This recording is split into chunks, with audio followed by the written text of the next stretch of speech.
पौर्वाणिक स्वाध्याय विलयन श्रीमद् भक्ति कायु सदम करो।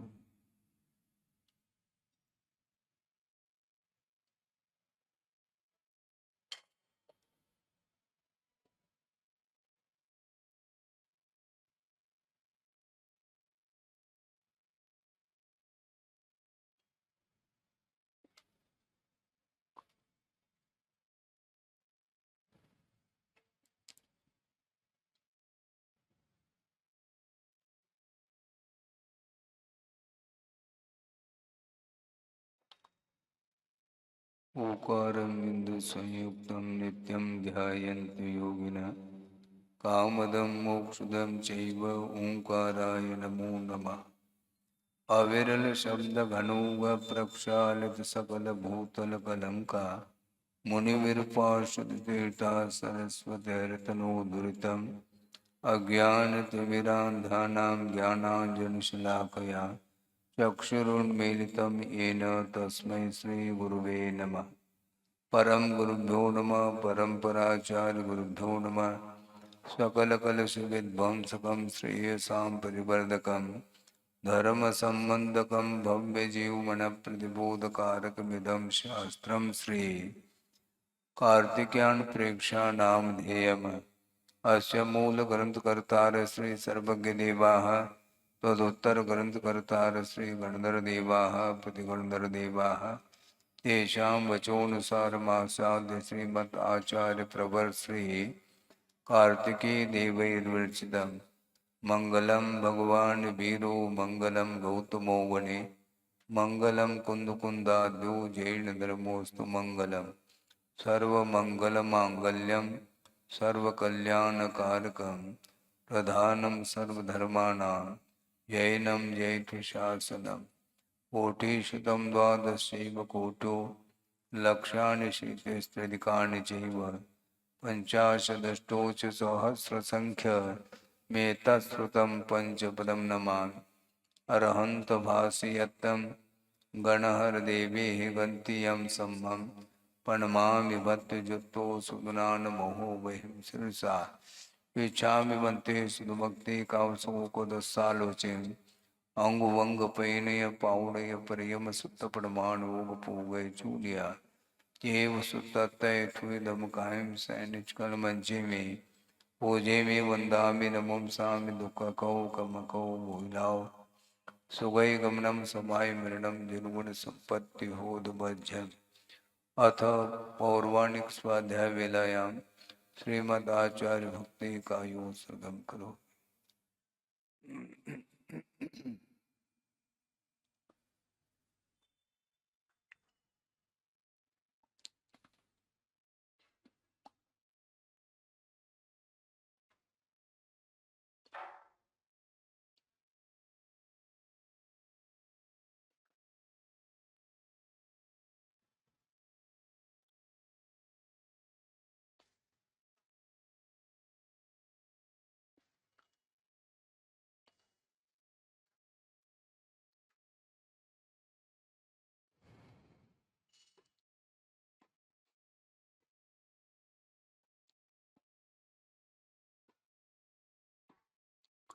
श्रुतजलधिपारगेभ्य स्वपरमत विभावना पटुमतिभ्य सुचरितपूर्णदेभ्यो नमो गुरुभ्यो गुणगुरुभ्य।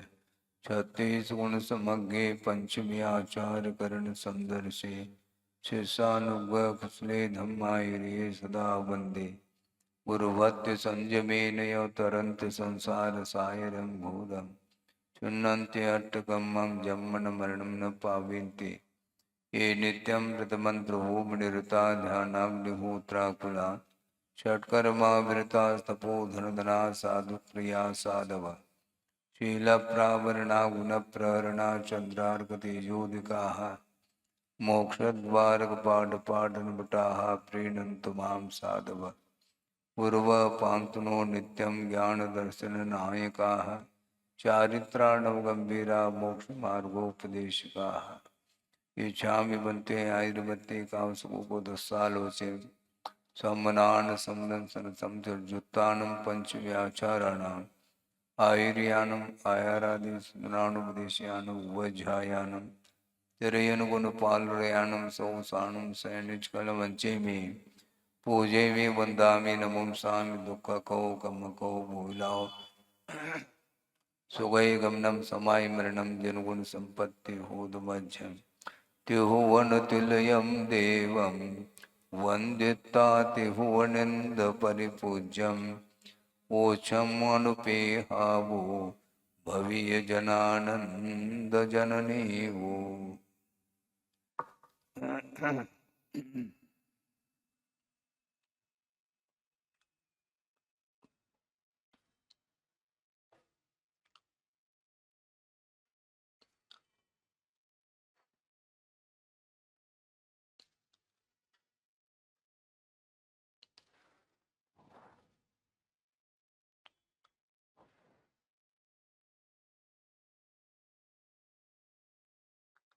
आत्मा के साथ शरीर का जो संबंध हुआ है वह अनंतकालीन संबंध है। आत्मा का स्वरूप भिन्न है, शरीर का स्वरूप भिन्न है। दोनों अपने अपने स्वरूप को लिए हुए हैं, किंतु इन 6 द्रव्यों में 2 द्रव्यों का ऐसा परिणमन है जो एक दूसरे के साथ संबंध को लेकर के उनका परिणमन होता है। धर्म द्रव्य आकाश, अधर्म द्रव्य, आकाश द्रव्य, काल द्रव्य, ये चारों द्रव्य ऐसे हैं, इनका कभी भी अन्य द्रव्यों के साथ संबंध नहीं होता। इनका परिणमन स्वाभाविक रूप से होता है, किंतु पुद्गल द्रव्य और जीव द्रव्य ये दोनों द्रव्य ऐसे हैं, ये वैभाविक रूप में भी इनका परिणमन देखने को मिलता है। और उस परिणमन के कारण ही आत्मा के साथ शरीर का अथवा इन दोनों का संबंध संश्लेष संबंध के रूप में होता है, और वह संबंध प्रत्येक जीव के साथ जुड़ा हुआ है। और ये औदारिक शरीर, वैक्रिक शरीर और आहारक शरीर ये तो बार बार प्राप्त करने में आते हैं और इनका अवसान भी होता रहता है, किंतु तेजस शरीर और कार्बन शरीर ये 2 शरीर ऐसे हैं जिनका संबंध प्रत्येक जीव के साथ संसार दशा में प्रत्येक जीव के साथ अनादिकाल से इसका संबंध देखने को मिलता है। अनादि संबंधे च और सर्वस्य इस प्रकार, और अप्रतिघाते ये ऐसे सूक्ष्म शरीर हैं कि अन्य शरीरों के अपेक्षा से अत्यंत सूक्ष्म हैं और इनका किसी भी पदार्थ के साथ व्यवधान नहीं होता। ये 3 लोक में तेजस शरीर और कार्बन शरीर जो आत्मा के साथ संबंध को लेकर के हैं, वे व्याघात को अर्थात बाधा को प्राप्त नहीं होते। वज्र पटल को भी पार करके जाने की क्षमता इनके अंदर है। और ऐसी शक्ति है कार्मिक शक्ति, जिस शक्ति के कारण ही आत्मा के पास अनंत शक्ति होते हुए भी वह शक्ति काम नहीं कर रही। स्वयं कार्तिकेय स्वामी आगे उल्लेख करेंगे कि ऐसी कोई अपूर्व शक्ति है कर्म में, जिसके कारण आत्मा का जो केवल ज्ञान, जो स्वाभाविक ज्ञान है, वह इसके कारण समाप्त हुआ है, ऐसा कहा जा रहा है। समाप्त होने का अर्थ इतना ही लेना है, अत्यंता भाव को लेकर के नहीं कहना चाहते हैं, किंतु उसके ऊपर जो आवरण आया है, ऐसा आवरण आया है, अभी तक वह आवरण जो आवृत हुआ है केवल ज्ञान, वह आजकल नहीं हुआ, वह अनंत काल से का अर्थ पहले से ही वह आवृत है, वह आवरण हट नहीं पा रहा है।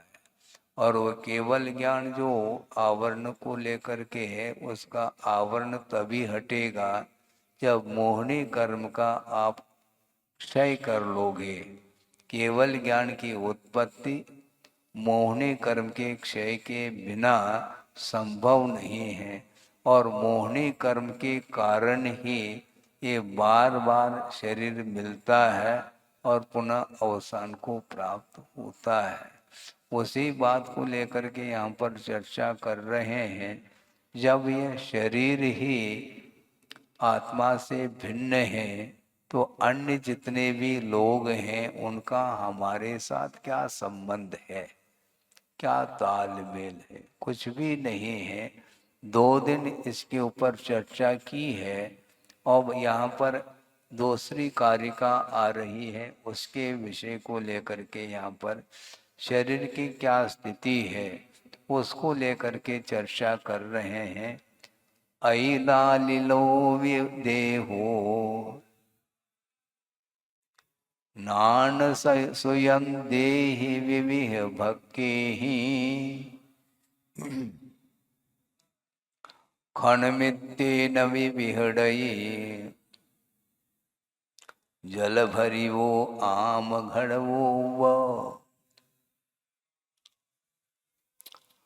अति लालित अपि देह।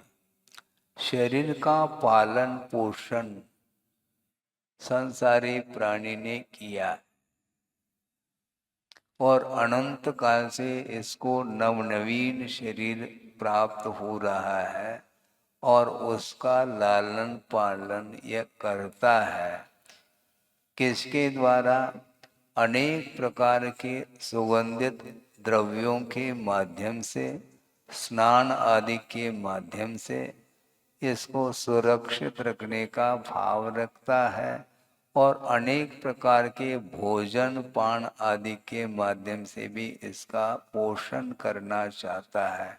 किसका पोषण कर रहा है? आत्मा का। आत्मा का तो पोषण नहीं हो सकता, शरीर का पोषण करता है। और इसके उपरांत भी आचार्य कहते हैं ये क्षण मात्र में ही बिखरने वाला है। किस प्रकार? जल भरिवो आम घड़वो व, ऐसा कहा। जल से भरा हुआ एक कच्चा घड़ा है, पका हुआ नहीं है, अभी उसको पकाया नहीं गया है। इसलिए बिना पकाया हुआ जो कच्चा घड़ा होता है, उसको आप जल से भर लो, क्षण मात्र में वह घड़ा बिखर जाता है। उसी प्रकार क्षण मात्र में ही यह शरीर बिखरने वाला है। इसके बावजूद भी शरीर के प्रति इतना लगाव रहता है संसारी प्राणी का, उनको किन किन शब्दों की बातें हम कहें। वर्णन करने वाले आचार्य वर्णन कर रहे हैं, इसके बावजूद भी स्वभाव की ओर दृष्टि संसारी प्राणी की नहीं जाती है। कब जाएगी? बार बार वह प्रतिदिन वही समय आता है। सुबह 8:30 बजे आप लोग निवेदन करने के लिए आते हैं कि महाराज स्वाध्याय का समय हो गया है, और ये स्वाध्याय का क्रम निरंतर चलता रहेगा। पता नहीं कब तक चलता रहेगा। है? शरीर समाप्त हो जाता है, दूसरा शरीर मिल जाता है, पुनः वापस वही इसका क्रम चालू हो जाता है। ये नश्वर पर्याय है। इसके बाद भी नश्वर होते हुए भी श्रद्धान का विषय वह बना लेता है। जो श्रद्धान नहीं बना पा रहा है उसकी क्या गत होगी? शरीर और आत्म तत्व के विषय में किसी को कोई ज्ञान नहीं है, वो क्या करता है? संसार में कितने लोग हैं हम देख रहे हैं, सुबह से लेकर के रात तक 24 घंटा 24 आवर्स वो जर्नी करता रहता है। 24 घंटा ट्रेन चल रही हैं, बसें चल रही हैं, फ्लाइट्स चल रहे हैं, जलयान से भी यात्रा कर लेता है संसारी प्राणी। रात दिन वह सफर में है। देख करके ऐसा लगता है ये कौन सा जीवन है, और इसमें वह आनंद का अनुभव करता है। बड़ी विचित्र दशा है ये, उस ओर ध्यान नहीं जाता, क्योंकि जिसको श्रद्धान नहीं है उसका जीवन तो विचित्र जीवन है। इसके अलावा कुछ नहीं करता। सुबह होते ही कमाना, खाना पीना, रात में सो जाना, इसके अलावा इस संसारी प्राणी ने अतीत अनंत काल में और क्या किया है हमें बता दो। आज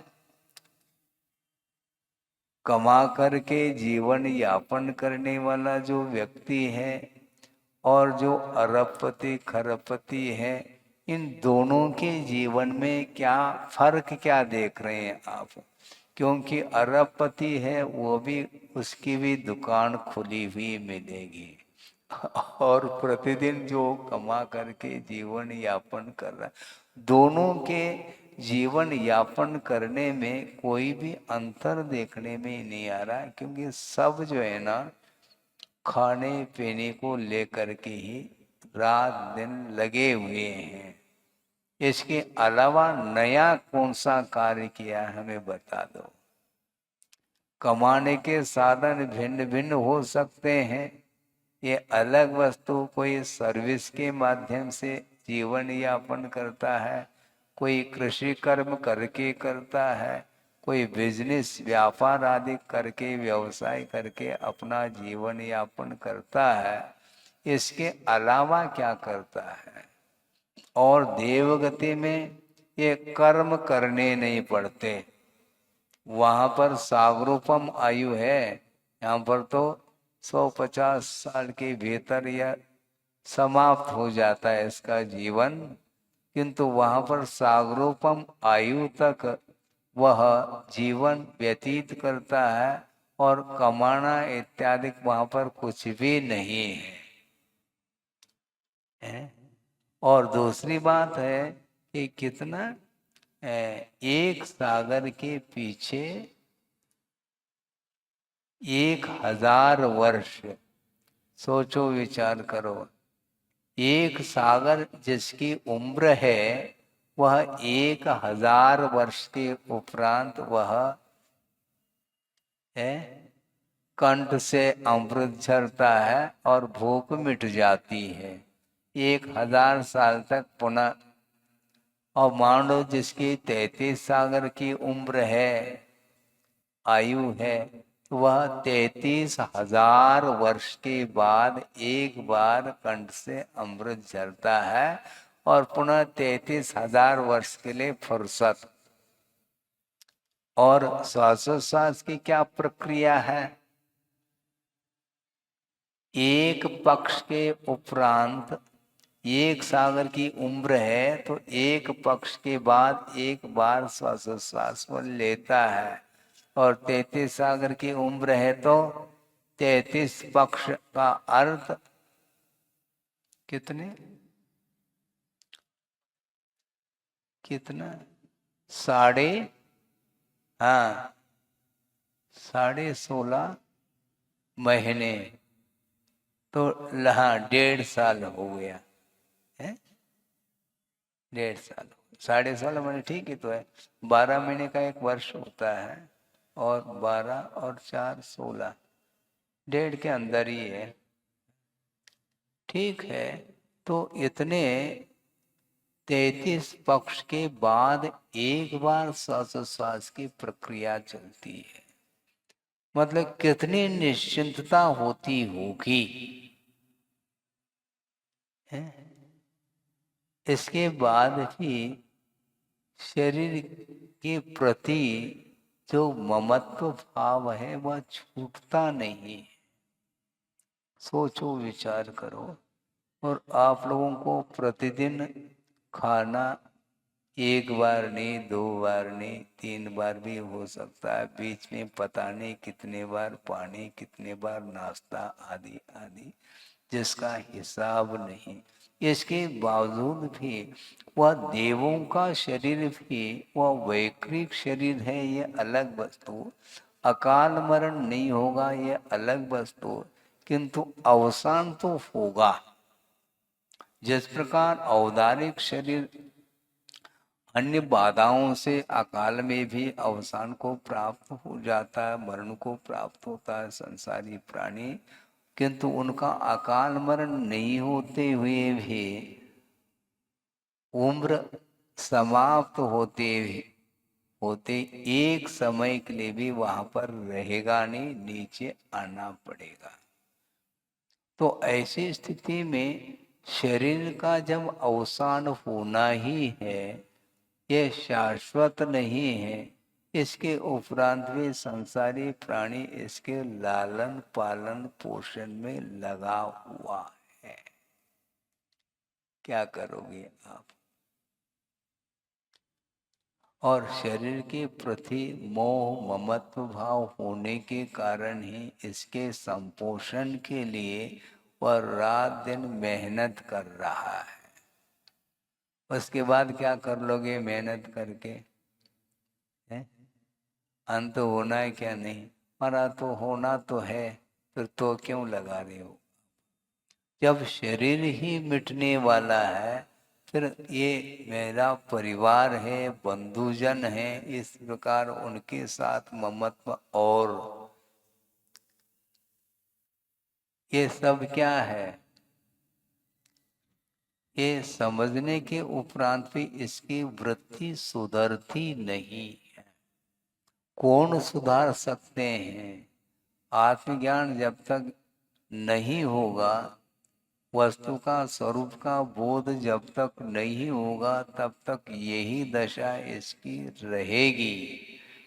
और बार बार इन अन्यान्य वस्तुओं के पीछे वह लगा रहता है, और न जाने कौन कौन से अनर्थ भी कर लेता है इसी शरीर के पीछे, धन वैभव आदि के पीछे। और धन वैभव के प्रति ममत्व भाव भी जो होता है वह शरीर है, इसलिए शरीर के लिए ही सब कुछ वह अन्य वस्तुओं के साथ संबंध रखता है।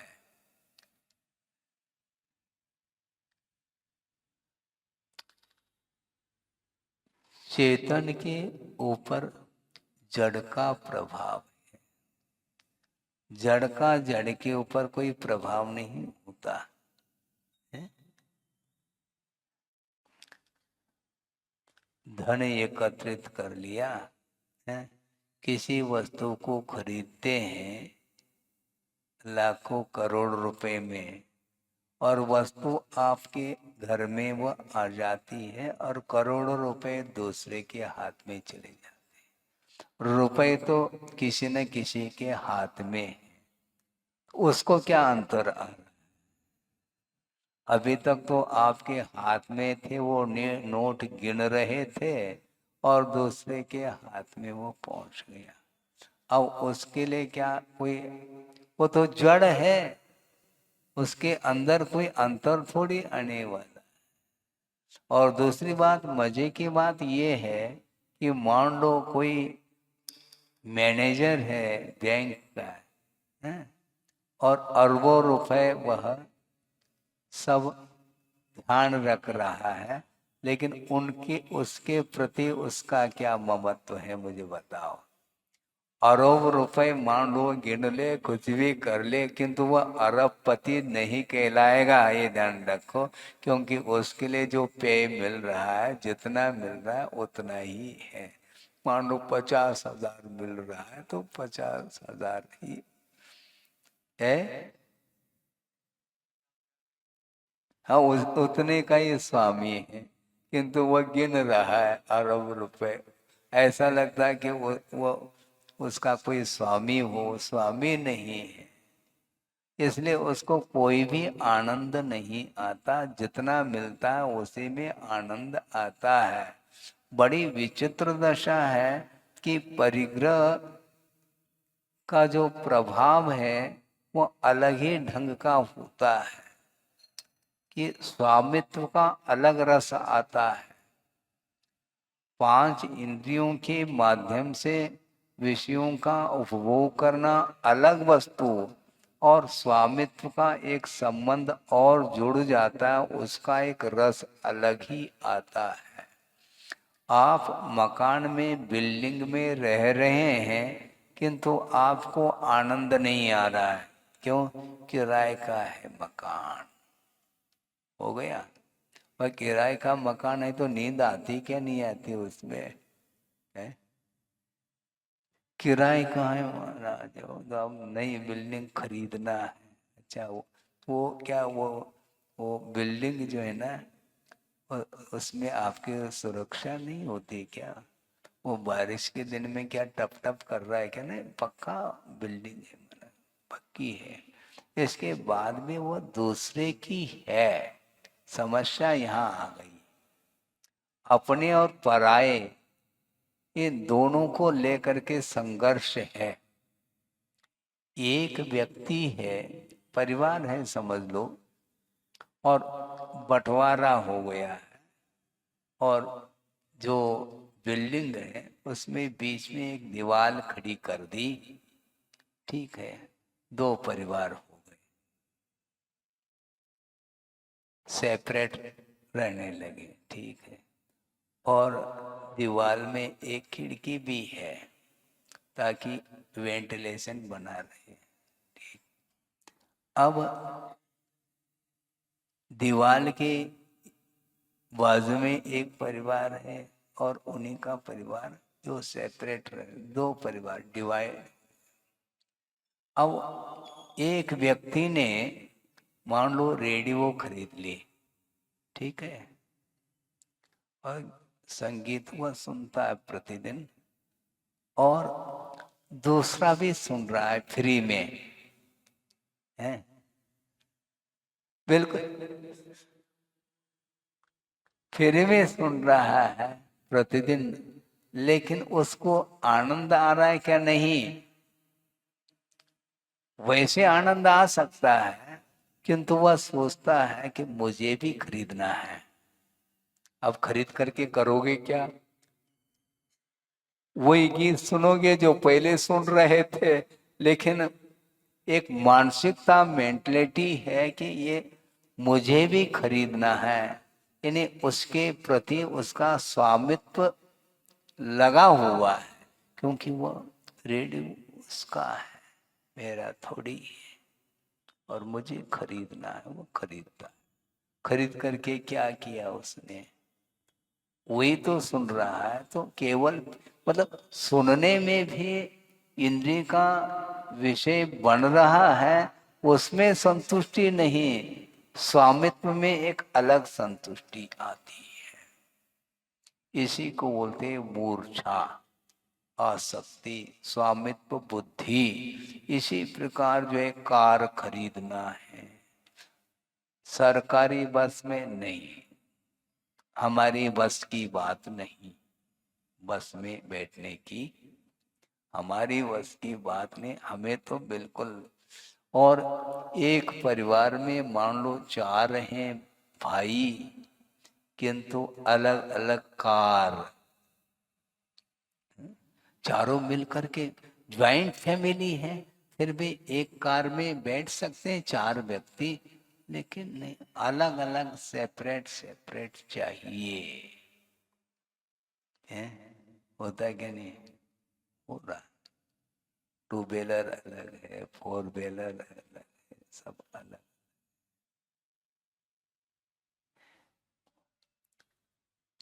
श्रद्धान भी है कि यह वस्तु पर है, लेकिन कार को खड़ा कर देता है आंगन में, और चाबी कार पर है क्या नहीं है? ये शरीर ही जब पर है तो कार तुम्हारी कैसे हो सकती है? लेकिन बिना कार के वह जीना नहीं चाहता। बिना कार के जीवन बेकार बोलता है। कार के बिना जीवन बेकार है, इसलिए कार खरीदता है। क्योंकि पड़ोस ने खरीद लिया है, इसलिए हमारे लिए चाहिए। और जब तक वह नहीं खरीदता तब तक शांति है। मतलब एक प्रकार से एक दूसरे को देख करके एक ईर्ष्या का भाव आ जाता है। हम कम थोड़ी, हमारा भी तो अस्तित्व है। अरे तुम्हारा अस्तित्व मिट रहा है क्या? कार का अस्तित्व मिट सकता है, शरीर का अस्तित्व मिट सकता है, आत्मा अविनश्वर है, जीव अविनश्वर है, किंतु उस ओर ध्यान जाता ही नहीं। हमेशा श्रद्धान होने के बाद भी दृष्टि उसकी अंतर्दृष्टि नहीं हो पाती है, और अंतर्दृष्टि के अभाव में सब कुछ जो है बेकार है, ये कहा जा रहा है। अच्छे अच्छे सुगंधित वस्तुओं का इस्तेमाल कर लो, अच्छे अच्छे पौष्टिक वस्तुओं का सेवन करो, इसके बाद भी यह औदारिक तन है। इसका उपयोग मोक्ष मार्ग में कर लो तो ठीक है, नहीं है तो ये तो जाने वाला है और तुम्हें बता करके नहीं जाएगा, वो अवसान होगा है। और एक क्षण नहीं हुआ, अवसान हुआ और उसमें जीवोत्पत्ति होना प्रारंभ हो जाती है। जल्दी से बाहर निकालो, ये परिवार वाले बोलते हैं। अभी तक तो उसके प्रति स्नेह था, राग था, अब राग क्यों नहीं? सोचो। यस्यास्ति नैक्यम वपुषापि सार्धम तस्यास्ति किम पुत्र कलत्र मित्रई। ये पंक्ति आती है सामायिक पाठ में। जब इस जीव के साथ शरीर का ऐक्य नहीं है, एकत्व संबंध नहीं है, क्योंकि एकमात्र संश्लेष संबंध हुआ है जीव के साथ शरीर का, और यह जब यही भिन्न है तो पुत्र कलत्र मित्रई कथम ऐक्यम, इस जीव के साथ अन्य परिवार लोगों का क्या संबंध है?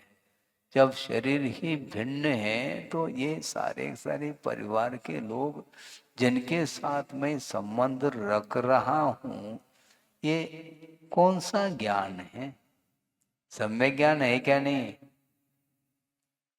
है? काम में आ रहा है क्या वह सम्यक ज्ञान? मैं सम्यक दृष्टि हूं, क्या ठीक है, वह मिथ्या दृष्टि है, ठीक है। लेकिन सम्यक दृष्टि और मिथ्या दृष्टि के प्रवृत्ति में जब अंतर देखने में आ जाए तब हम माने।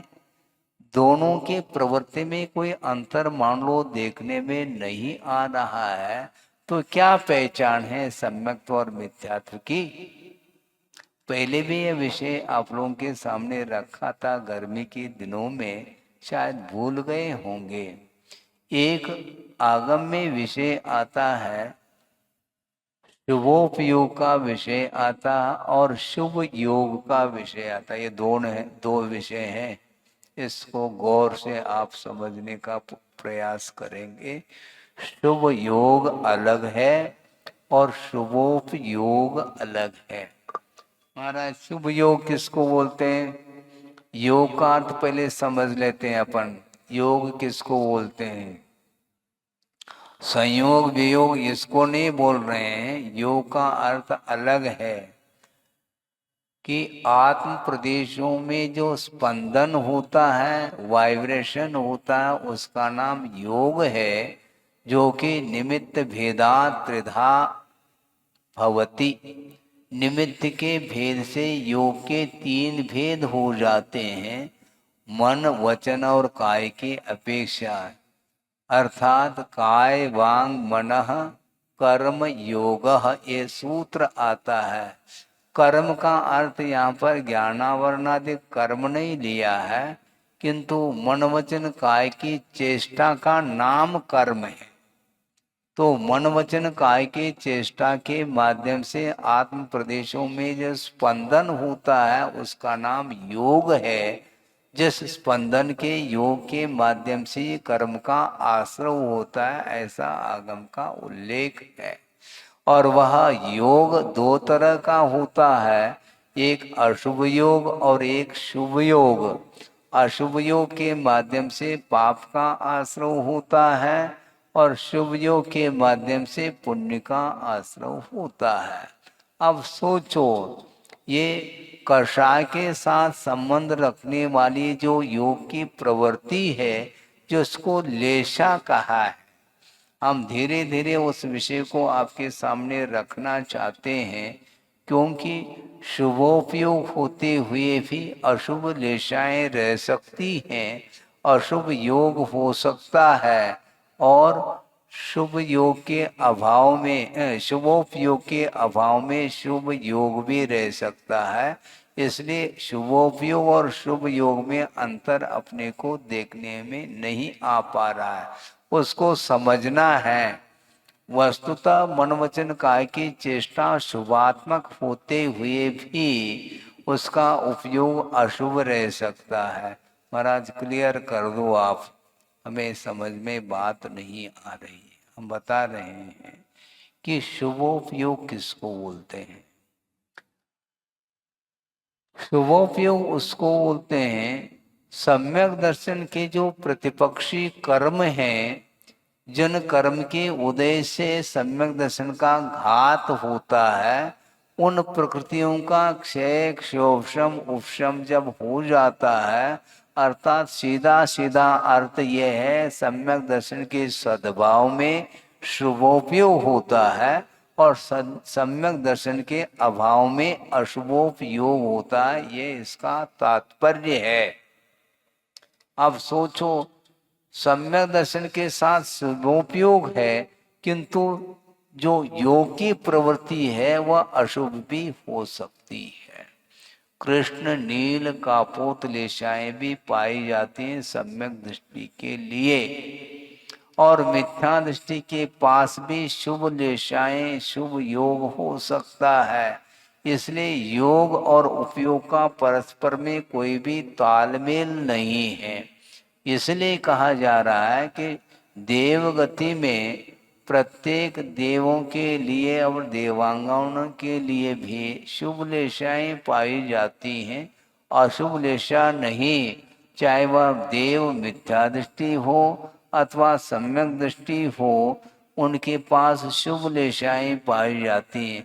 और नरकों में चाहे सम्यक दृष्टि नार की हो चाहे मिथ्या दृष्टि नार की हो, लेशा अशुभ ही होती हैं। इसलिए संवर जो होता है, कर्म का आश्रय जो रुकता है, वह शुभोपयोग के कारण रुकता है, शुभ योग के कारण नहीं। इसलिए वस्तुतः मनवचन काय की जो चेष्टाएं हैं वह शुभात्मक होते हुए भी उसका इंटेंशन यदि विपरीत है, वह शुभ लेशा को लेकर के बैठता है, इसके उपरांत भी उसका उत्थान नहीं हो सकता। एक विषय आपके सामने रख रहा हूं, सिद्धांत का विषय है। देवों में शुभ लेशा है और पीत पद्म शुक्ल के रूप में। देव कितने प्रकार के होते हैं? 4 प्रकार के हैं, भवनवासी, व्यंतर, ज्योतिष्क और वैमानिक। अब भवनात्रिक के जो देव हैं उनके पास पीतलेशा हो सकती है, होती है। और पीतलेशा की सीमा कहाँ तक है? कहाँ तक है? जघन्य उत्कृष्ट की बात नहीं, सीमा कहाँ तक है? मेरे ख्याल से पहले दूसरे स्वर्ग तक। क्यों? हाँ, सामान्य रूप से मुख्यता के अपेक्षा से पहले दूसरे स्वर्ग तक पीतलेशा पाई जाती है। आगे भी हो सकते हैं, किंतु उसके मुख्य रूप से, ठीक है, क्योंकि एक सूत्र भी आता है, पीत पद्म शुक्ल लेशा द्वित्री शेषेशु। तो पीतलेशा 2 युगल तक, सौधर्म ऐशान शांत कुमार महेंद्र, है ना, 2 युगल तक पीतलेशा। ठीक है। अब सोचो विचार करो, विचित्र कैसी परिणति है लेशा की कि सौधर्म ऐशान स्वर्ग के जो देव हैं वे पीतलेशा के साथ उनका जीवन चल रहा है। इसके बाद भी मिथ्यात्व कर्म के उदय में पीतलेशा जब तीव्रता को प्राप्त होती है तो उसके माध्यम से एक इंद्रिय का भी वह आश्रव कर लेता है। गाड़ी रिवर्स हो रही है। सुन रहे हैं क्या? नहीं, कुछ है विषय तो रखो कम से कम। आप ही तो कहते हैं जिज्ञासा रखो, तो आप ही तो रखो कम से कम। कौन सी क्या जिज्ञासा, बोलो।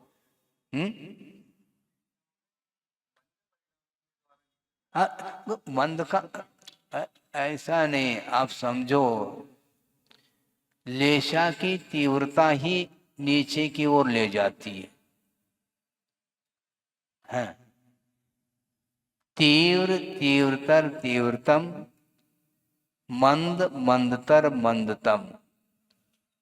हाँ, जैसे समझने के लिए सप्तम पृथ्वी में कृष्णतम लेशा है, ठीक है, किंतु वह नारकी सम्यक दर्शन के सम्मुख जब जाता है उस समय उस तीव्रतम लेशा नहीं रहती, किंतु वह लेशा डाउन हो जाती है। आप ये समझ रहे हैं कि तीव्रतम का अर्थ उत्कृष्ट पीतलेशा, ऐसा नहीं है। ऐसा नहीं आता, आप समझो, क्योंकि कषाय की तीव्रता और कषाय की मंदता, इन दोनों के माध्यम से ही आश्रम में विशेषता आती है। क्योंकि तीव्र मंद ज्ञाता ज्ञात भावाधिकरण वीर विशेष तद विशेष, यानी उन आश्रम में विशेषता जो आ रही है वह तीव्र मंद परिणाम के माध्यम से आ रही है। तीव्रता के माध्यम से स्थिति अनुभाग अधिक को लेकर के पड़ता है और मंद परिणाम के माध्यम से स्थिति अनुभाग घटता चला जाता है। तो मैं ये कह रहा था कि पीतलेशा देवों में है और उस तीव्र पीतलेशा के कारण वह मिथ्या दृष्टि जो वैमानिक देव है वह तिर्यंचायु के बंद के साथ, तिर्यंच गति के बंद के साथ वह एक इंद्रिय का बंद कर रहा है। सोचो विचार करो, योग कौन सा है?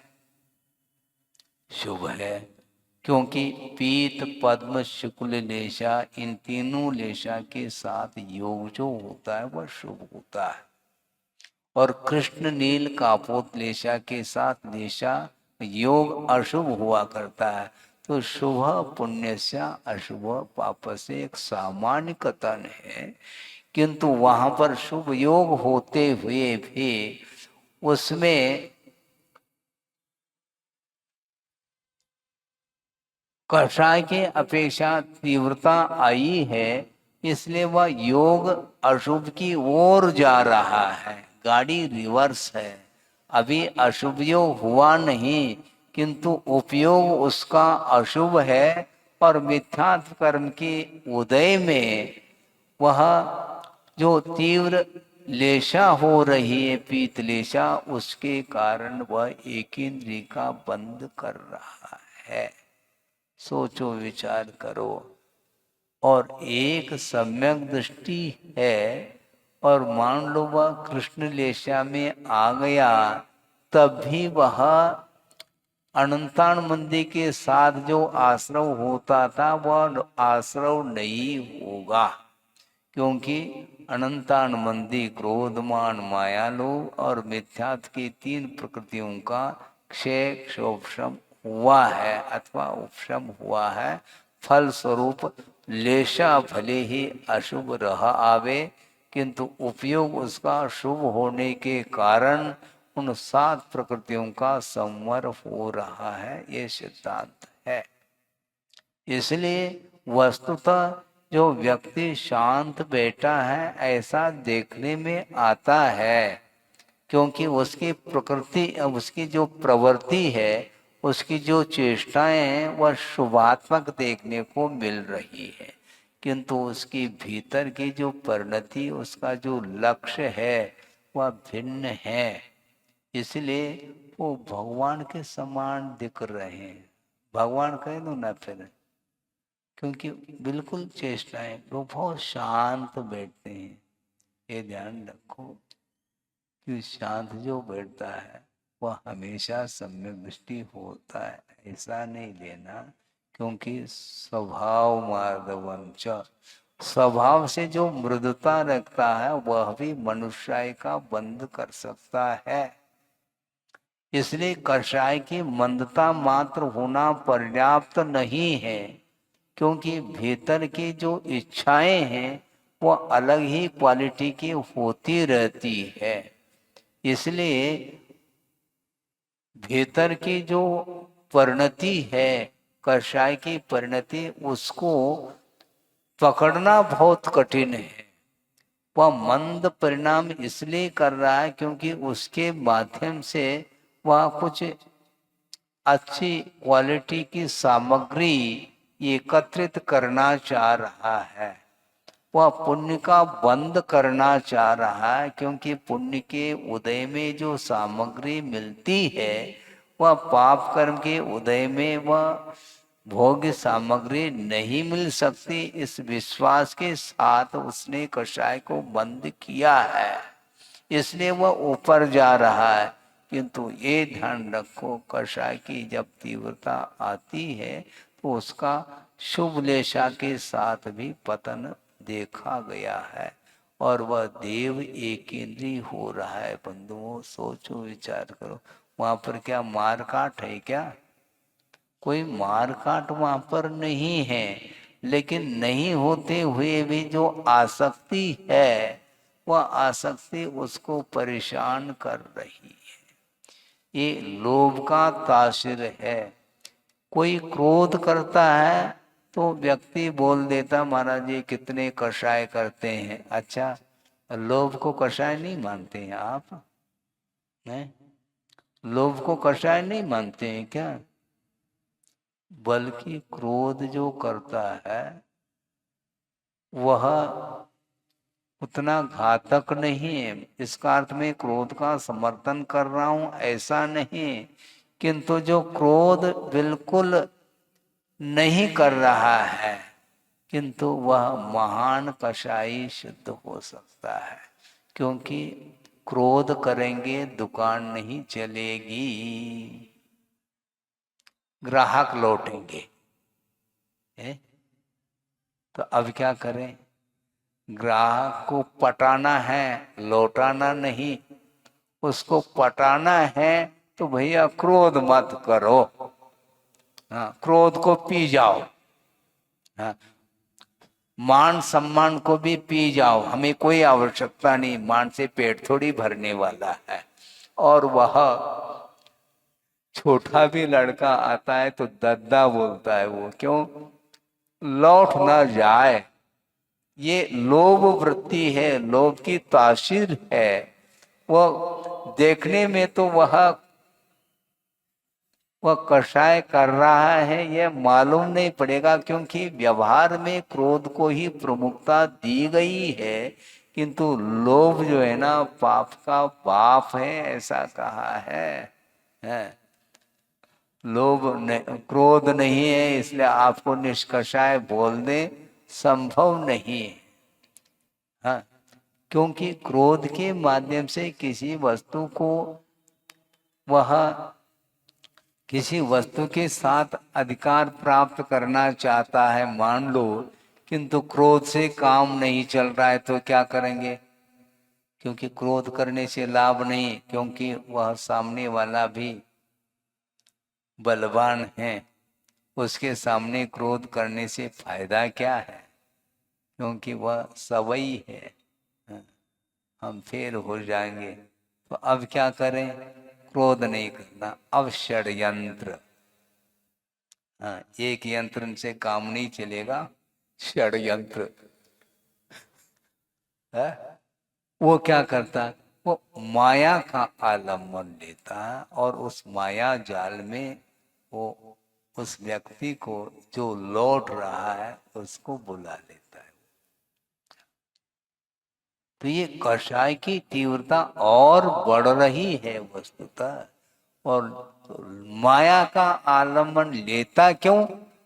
क्योंकि लोभ सता रहा है।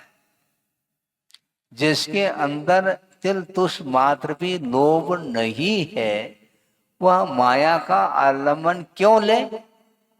संभव नहीं।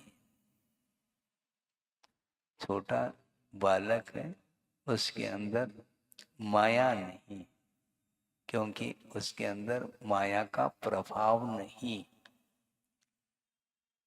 माया अर्थात पैसे का कोई प्रभाव नहीं, वह जानता ही नहीं पैसा क्या। उसके हाथ में 100 का नोट दे दोगे वो फाड़ देगा, वह जानता नहीं है। किंतु उसके अंदर माया है क्या? नहीं, कुछ भी नहीं। क्योंकि जो भीतर परिणाम उसके अंदर उत्पन्न हो रहे हैं वही ज्यों के त्यों परिणाम बाहर आ रहे हैं। उसके अंदर घुमाव फिराव वक्रता संभव नहीं है। और धीरे धीरे धीरे जैसे जैसे शरीर बड़ा होता चला जाता है तो कषाय भी बड़ी होती चली जाती है। शरीर का ग्रोथ हो गया है तो कषाय भी उतनी मात्रा में वह बढ़ती चली जाती है। और क्रोध के माध्यम से मान लो किसी वस्तु के ऊपर अधिकार हम प्राप्त नहीं कर पा रहे हैं, तो रोग को छोड़ करके माया का आलम्बन ले करके जिस चीज को प्राप्त करना चाहता है वह कुशलता से प्राप्त कर लेता है। यानी कुटिलता में कुशलता, सरलता में नहीं। कौटिल्य कुशलम, कुटिलता में वह कुशल है, सरलता में कुशल होना चाहिए नहीं। कैसे उसको हमने चंगुल में ले लिया, ये इसमें आनंद का अनुभव करता है, इसी को रोत ध्यान बोलते हैं। ये सब किस लिए किया जा रहा है? केवल धन पैसा, और वह भी किसके लिए? शरीर है, केंद्र में शरीर है और शरीर के पीछे ये सारे सारे कषाय उत्पन्न हो रही है। और वह कषाय की तीव्रता के कारण वह एक इंद्रिय का बंद कर रहा है और वह एक देव पर्याय को प्राप्त हो करके भी उसका इस ढंग से पतन हो रहा है। इसलिए उत्थान और पतन जो होगा वह अपने कषायों के ऊपर ही निर्धारित है। इसलिए मंदतम कषाय बनाना ही एकमात्र पर्याप्त नहीं, किंतु कषाय का अभाव करने के लिए आचार्य कह रहे हैं वह बारूद है, ध्यान रखो। हाँ, मंद करने से काम नहीं चलेगा। दीपक जल रहा है मंद गति से, बहुत मद्दा हो गया, बिल्कुल नीला नीला नीला, ऐसा लगता है कि बुझ जाएगा। कैसे बुझेगा? थोड़ा सा यूं तेज कर लिया तो पुनः पूर्ववत वह जलता चला जाता है। उसी प्रकार संसारी प्राणी किसी न किसी प्रयोजन को लेकर के, उद्देश्य को लेकर के कषाय को मंद तो करता है, किंतु कषाय को क्षय नहीं कर पा रहा है। और जब तक कषाय का क्षय क्षोभ्रम उपशम आदि नहीं होगा, तब तक आश्रव रुकने वाला नहीं है। इसलिए शरीर नश्वर होते हुए भी उसके पालन पोषण करने के लिए ये सब षड्यंत्र रच रहा है। बल्कि गुरुदेव ने ये कहा था, सबसे अधिक मात्रा में हिंसा यदि होती है, किससे होती है? बोलो।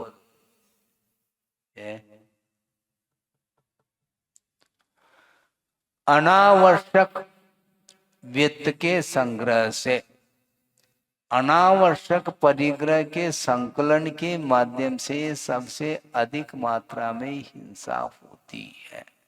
अननेसेसरी, कोई आवश्यकता नहीं है, फिर भी वह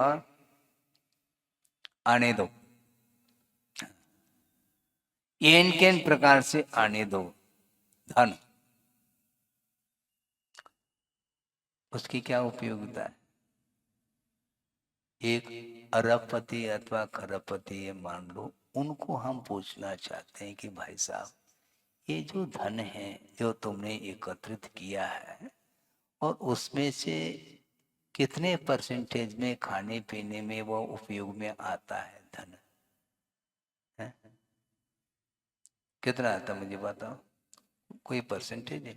पॉइंट में चला जाएगा वो सारा का सारा धन खाने पीने में थोड़ी आने वाला। कई पीढ़ी निकल जाए तब भी वह धन,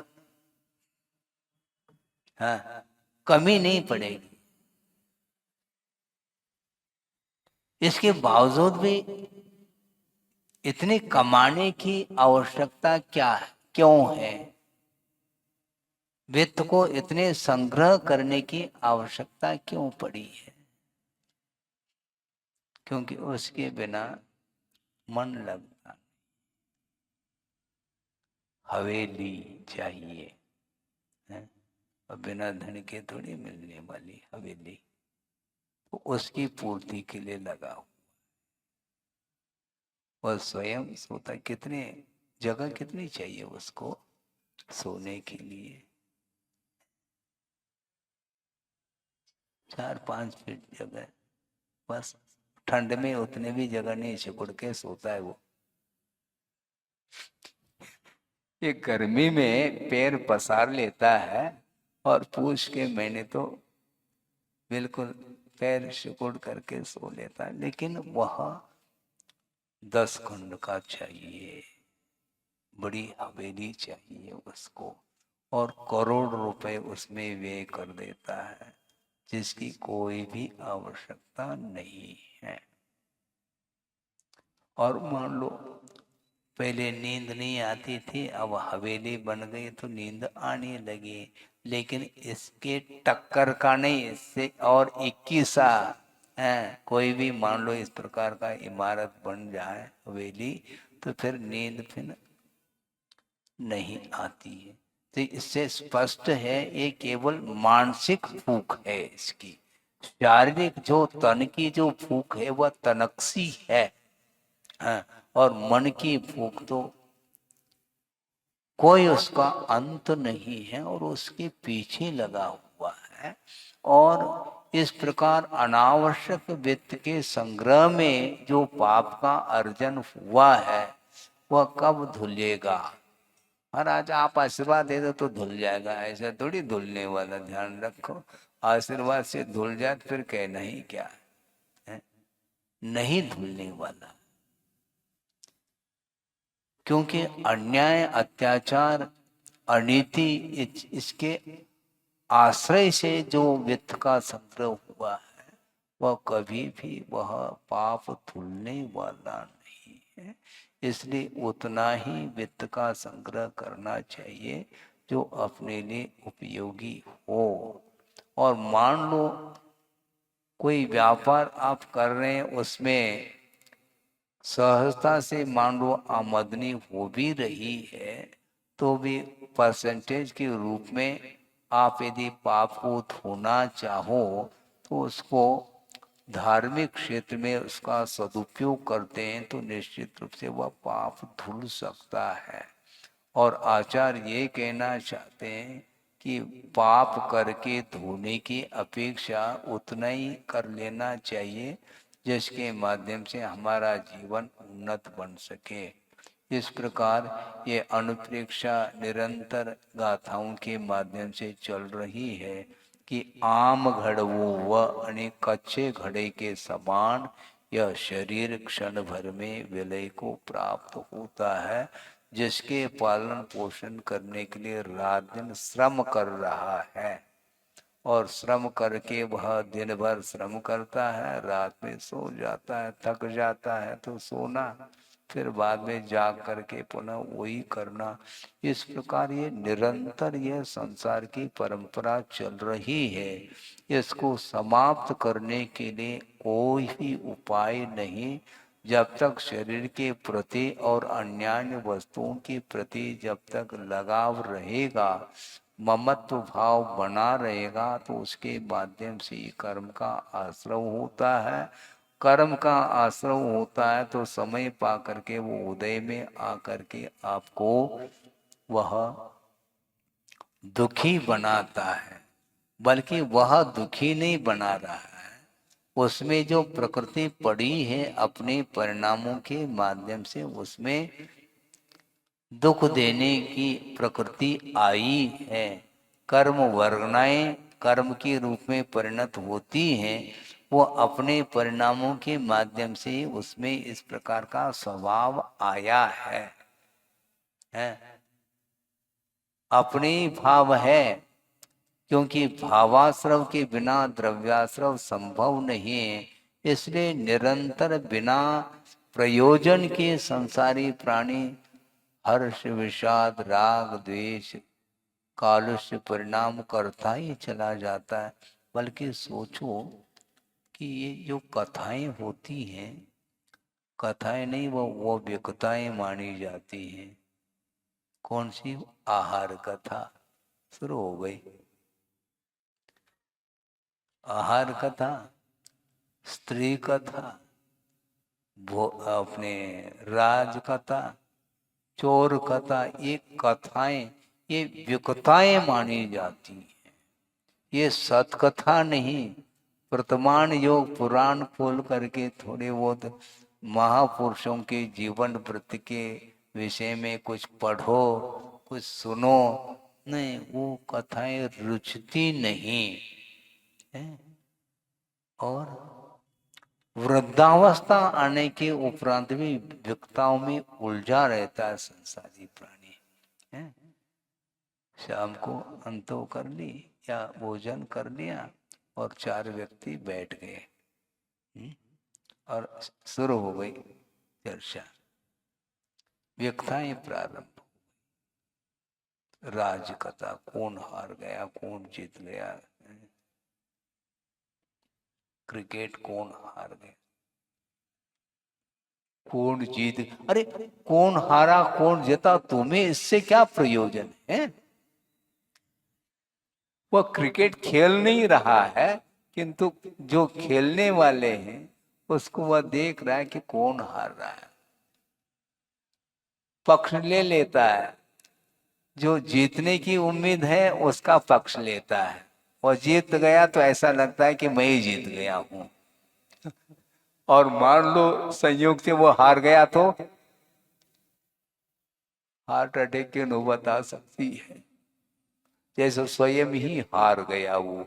ये सब क्या है? ये व्यक्ताएं ने इन कथाओं से कौन सा प्रयोजन सिद्ध हो रहा है? अच्छा, दूसरी बात मान लो खेल खेलने में हार जीत में आनंद आता है, कोई बात नहीं। अपने आंगन में खेलो ना, नहीं मजा नहीं आता। हाँ, हम भारतीय हैं, हम खेलेंगे किससे? ऑस्ट्रेलिया से खेलेंगे, उनको हराएंगे। मतलब हराने में ही आनंद आता है, तो आंगन में हरावना एक दूसरे को, नहीं उसमें आनंद नहीं आता, क्योंकि प्रसिद्धि पाना है। तो आंगन में खेलने से थोड़ी पेपर न्यूज में आएगा वो विषय है। तो उनको हरा दिया, अच्छा कमाल कर दिया इसने, अच्छा क्या कर लिया, क्या पेट भर गया क्या है? किया क्या? इन विषयों में उसको आनंद आ रहा है, कुछ भी नहीं, नथिंग, कुछ है ही नहीं उसमें, लेकिन उसमें समय वह पास करता रहता है, टाइम पास है। इसलिए वह फेल है, अनंत काल से टाइम पास करता आया है, इसलिए वह फेल हुआ है मोक्ष मार्ग में। सोचो विचार करो, आपका समय हो रहा है, ये होता ही जाएगा, लेकिन ये ध्यान रखो टाइम पास करने के लिए हम बैठे नहीं, हमें तो धर्म ध्यान करना है और कर्म को ही पास करना है। कर्म का क्षय हो जाए इस उद्देश्य को लेकर के ही जिनवाणी का श्रवण और स्वाध्याय अधिक किया जाता है। बाकी संसार का स्वरूप तो एक बार देख लो, स्वरूप को पढ़ो, 2 बार पढ़ो, कोई प्रयोजन नहीं। एक बार स्वरूप देखने में आ जाए तो उससे ऊपर उठने का भाव होना चाहिए। इसलिए शरीर के प्रति जो लगाव है उसको कम करो और शरीर के पोषण के लिए सुगंधित वस्तुओं का प्रयोग करता है। उससे क्या होना है? ज्यादा से ज्यादा कैमरे के माध्यम से आप फोटो उतार सकते हैं, ठीक है ना, लेकिन अंदर का जो मसाला है वो बाहर आ जाए तो है, फिर क्या करोगे? है? बड़ी विचित्र दशा। जो अंदर है ये व्यवस्थित जो है ना, ये चर्म यानी चमड़ी, उससे वह आवरणित है भीतर का माल। इसलिए देखो चमक, देखो वो कहता चमक दमक, अरे छोड़ो, भीतर दृष्टिपात तो करो। जब वह खाया हुआ अन्न जब पच करके निष्कासित होता है, उस ओर कोई देखना नहीं चाहता, इतना वह परिणाम वस्तु का इस ढंग से हो जाता है। इसलिए वह भीतर है, इसके बाद भी उस ओर ध्यान नहीं जा रहा, और फिर भी पर्सनालिटी की ओर ध्यान जाता है। मेरा हेल्थ देखो, हेल्थ और वेल्थ इसमें रंगा हुआ है, वो इससे ज्यादा क्या कर रहा है? ये ध्यान रखो कि तीर्थंकरों का भी शरीर क्यों न हो, वह भी नष्ट होने वाला। जिस समय उनको निर्वाण की प्राप्ति होती है, उसी समय वह शरीर कपूर की भांति वह उड़ जाता है, बचेगा कुछ नहीं, केवल नख और केश बचते हैं, ऐसा आगम में आता है। जिसको लेकर के दुनिया आकर्षित हो रही थी उनके शरीर को देख करके, लेकिन क्षण भर में वह भी समाप्त हो जाता, बचने वाला कुछ भी नहीं। तो शाश्वत क्या है? तो शाश्वत आत्म तत्व है, और उसको परमात्म तत्व के रूप में उसको ढालना है। तो वह परमात्म तत्व के माध्यम से जो अनंत सुख का अनुभव होता है, शांति मिलती है, उसको आगम के माध्यम से पढ़ करके श्रद्धा का विषय बना करके अन्य जितने भी बाहरी वस्तु हैं शरीर आदि, उनके प्रति वैराग्य या उनके प्रति आसक्ति का अभाव या कम करते हुए चलेंगे तो निश्चित रूप से आगे हमारा उद्धार हो सकता है, भविष्य सुधर सकता है, भविष्य उज्जवल हो सकता है। किंतु वह भविष्य उज्जवल जो होता है वह वर्तमान जीवन के ऊपर ही निर्धारित है।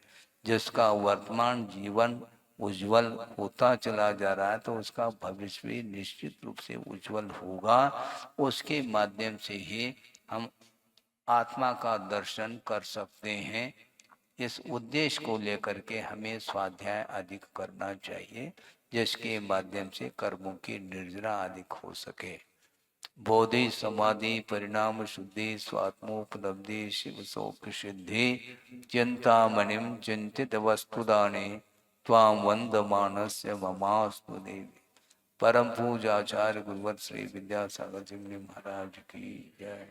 बोलिए आचार्य भगवंत गुरुदेव श्री 108 समय सागर जी महामुनि राज की। अभी आप सभी लोग अपने स्थान पर ही